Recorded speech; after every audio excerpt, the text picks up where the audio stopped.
کہ وہ لوگ اس طرح، میں ذاتی طور پر معذرت کے ساتھ عرض کرنا چاہتا ہوں کہ سندھ میں تمام اکائیاں اس وقت بڑی خوبصورت انداز میں بس رہی ہیں، خصوصاً پاکستان کے سب سے بڑے شہر اور صوبہ سندھ کے دارالخلافہ کراچی میں تمام کے تمام جتنی بھی اکائیاں ہیں وہ بہت پیار سے محبت سے رہ رہی ہیں، ان کے درمیان کوئی زیادہ تضاد نہیں ہے۔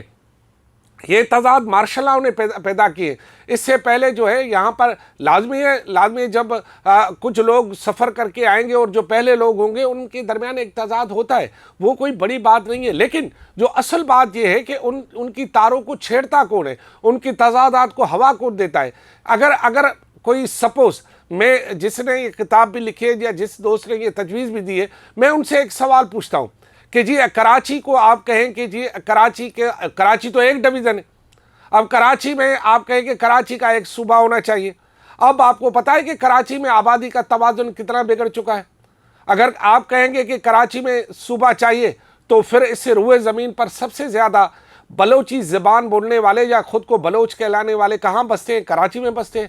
پھر مہارنگ صاحبہ کہیں گی کہ بھائی کراچی، کیونکہ ہمارے بلوچ سب سے زیادہ کراچی میں بستے ہیں تو ایک صوبہ بلوچوں کے نام پر یا لسانی نام پر انہیں بھی بنا دیا جائے۔ پھر آپ کو پتہ ہے کہ آپ اس پورے خطے میں سب سے زیادہ اگر سندھی بولنے والے بستے ہیں تو وہ کراچی میں بستے ہیں۔ پھر سندھی بولنے والے کہیں گے کہ ہمیں بھی یہاں پہ ایک صوبہ اور الگ سے بنا کے دو۔ پھر اگر سب سے زیادہ ہزارے والے اتنے وہاں نہیں ہیں جتنے یہاں پر ہے کراچی میں، اور وہ کہیں گے کہ جی ہمیں بھی، کیونکہ ہماری زبان اور نسل الگ ہے، ہمیں بھی یہاں پر ہزارے وال کا ایک صوبہ بنا کے دیا جائے۔ اور اردو بولنے والے تو اچھا، سب سے بڑی جو غلط فہمی ہے لوگوں کو کہ ہندوستان سے آئے ہوئے سارے کے سارے لوگ کراچی میں آباد نہیں ہوئے۔ بھائی ہندوستان سے آئے ہوئے لوگوں کی 60 سے 65% آبادی کراچی سے باہر بستی ہے۔ بہت سارے ایسے لاکھوں اردو بولنے والے جو کہ ہندوستان سے آئے تھے، ہندوستان سے سارے اردو بولنے والے بھی نہیں آئے تھے، پنجابی بولنے والے بھی آئے تھے، مختلف زبانیں بولنے آئے تھے، بہت صوبوں سے لوگ آئے تھے یہاں پہ۔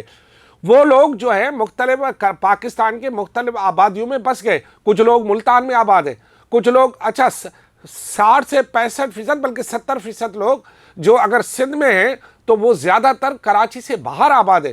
وہ زمیندار ہیں، وہ آبادیاں کرتے ہیں، وہ جو ہے وہ وہاں پر کھیتی باڑی کرتے ہیں، ان کے بہت بڑے کاروبار زمین سے منسلک ہے۔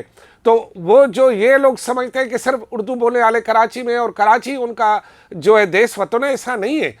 یہ پورا ملک ان کا ہے اور پورے ملک کے لیے وہ آئے تھے، وہ صرف کراچی کے لیے نہیں آئے تھے۔ چلو یہ سپوز کر لیں کہ جی اردو بولنے والے کہیں کہ جی ہمیں بھی یہاں صوبہ چاہیے تو ایک صوبہ ان کو بھی دے دو۔ چلو اچھا، سب سے بڑی بات ہے جو کہ بہت سارے لوگ جانتے بھی ہیں یا آنکھیں بند کیے ہوئے ہیں، بھائی کراچی میں اس وقت ایمانداری سے، اگر یہاں ایمانداری سے کراچی میں آبادی کا جو ہے وہ تناسب دیکھا جائے تو پھر آبادی میں سب سے زیادہ خیبر پختونخوا یا افغانستان کے لوگ بستے ہیں یہاں پر۔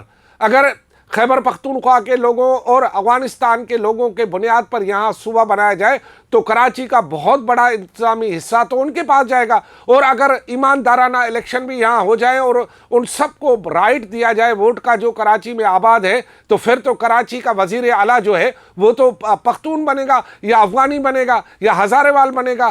تو پھر یہ راگ چھیننے کی کیا ضرورت؟ کیا سندھ کے لوگ یہ برداشت کریں گے کہ سندھ کا جو ہے وہ دارالخلافہ صوبہ بن جائے اور اس کا وزیر اعلیٰ کوئی اور بن جائے؟ ایسا نہیں ہو سکتا نا۔ تو یہ بات جو غیر فطری بات ہے اس کو چھیڑ کر آپ بات کو کسی اور طرف کیوں لے جا رہے ہیں؟ فطری بات کوئی نہیں کرتا۔ میں جن صاحبان نے یہ یونٹ کی بات کی ہے وہ اس پہ کیوں نہیں کتاب لکھتا کہ دریائے سندھ جو پورے پاکستان اور خصوصاً سندھ کی شارگ ہے، اسے تباہ اور برباد کرنے اور اس کا رخ موڑنے کے لیے جو اس وقت بات ہو رہی اس پر تو وہ موصوف صاحب بات نہیں کرتے۔ میں انہیں دعوت دیتا ہوں کہ اگر پانی نہیں ہوگا تو زندگی نہیں ہوگی، اور وہ اس پر لکھیں نا کہ سندھ کی زمینیں جو کہ ہزاروں سال سے آباد ہو رہی ہیں دریائے سندھ پر، اس کو برباد کرنے، اسے ریگستان بنانے کے لیے جو چولستان جو کہ صدیوں سے جو ہے دریا کے رخ موڑنے کی وجہ سے صدیوں سے وہاں پر وہ غیر آباد ہے، اسے آباد کرنے کی بات کی جا رہی ہے۔ یہ کوئی عقل ہے کہ سرسبز زمینوں کو برباد کرے، ان کا پانی بند کر دیں، اور غیر جو آباد زمینیں ریگستان جس کو اب وہ آ رہی ہیں باتیں تحقیق آ رہے ہیں کہ اسے آباد کرنے کے لیے دریائے سندھ کی بھی بس کی بات نہیں ہے، کیونکہ وہ اتنا پیاسا ہے کہ کتنے ہی دریائے سندھ وہاں چلے جائیں اس کی پیاس نہیں بجھے گی. اس کی پیاس اللہ ہی بجھا سکتا ہے، نیچر بجھا سکتی ہے، دریائے سندھ نہیں بجھا سکتا.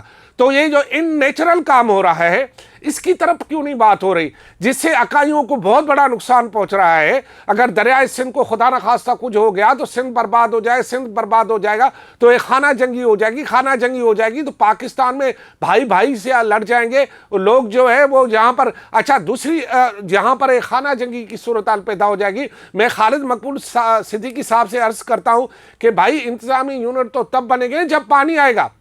پہلے پانی تو لاؤ. آپ کے کنجر میں پانی ہے نہیں، آپ کی کراچی کی آدھی آبادی کو پانی ملتا نہیں ہے، آپ مجبوراً ٹینکر سے پانی پیتے ہیں، ٹینکر لوگوں کو ٹکر مارتے ہیں، لوگ مرتے ہیں. اس طرف آپ کی بات نہیں جا رہی. آپ پانی لاؤ تو صحیح پہلے کراچی میں پانی تو لاؤ، اور پانی لانے کے لیے کنجر سے پانی دریائے سندھ سے پہلے اس حق کی تو بات کرو جس حق کی وجہ سے آپ کے اپنے اردو بولنے والے، پشتو بولنے والے، سندھی بولنے والے، بلوچی بولنے والے پورا کراچی متاثر ہو رہا ہے. یار پورا کراچی متاثر ہوتا ہے تو پاکستان متاثر ہوتا ہے. تو کون لوگ ہیں یہ جو تارے چھیڑتے ہیں اچانک جو ہے ماہ رمضان کے مہینے میں ایسی باتیں کر کے لوگوں میں ایک نفرت پیدا کرتے ہیں؟ لہٰذا نیچرل بات کریں. نیچرل بات یہ ہے کہ اس وقت سندھ کا بہت ہی ہارٹ، اور شاید پورے پاکستان کے یہاں جو بسنے والے لوگ ہیں کراچی میں، ان کا ہارٹ ایشو پانی ہے.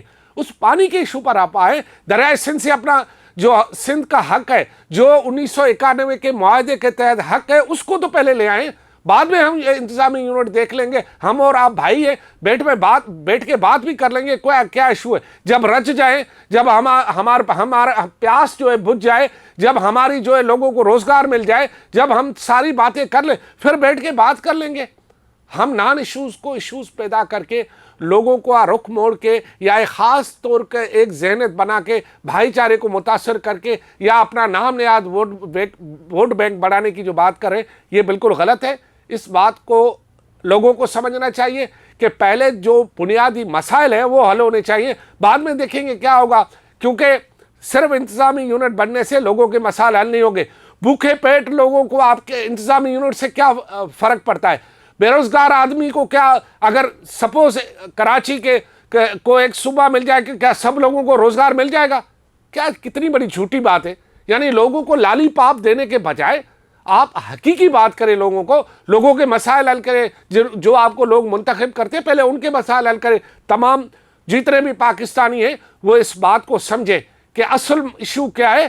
اس طرف جانے کے بجائے ہمیں ڈائیورٹ کیا جا رہا ہے. اور دوسری بات یہ کہ کسی کو بھی طاقت نہیں ہے کہ خود سے انتظامی یونٹ بنائیں. یہ صوبوں کے اختیارات ہیں اور صوبائی حکومتیں آئین کے مطابق کام کرتی ہیں، اور آئین کے مطابق اس کے لیے صوبائی اسمبلی میں آپ کی اکثریت ہونی چاہیے جو ان لوگوں کی ہے جو لوگ بھائی چارے سے رہنا چاہتے ہیں. تو لہذا اس تار کو چھیڑنے کے بجائے یا اس کی خواہ جو ہے وہ ہوا دینے کے بجائے حقیقی مسائل کی طرف ہم آئیں گے تب بات بنے گی.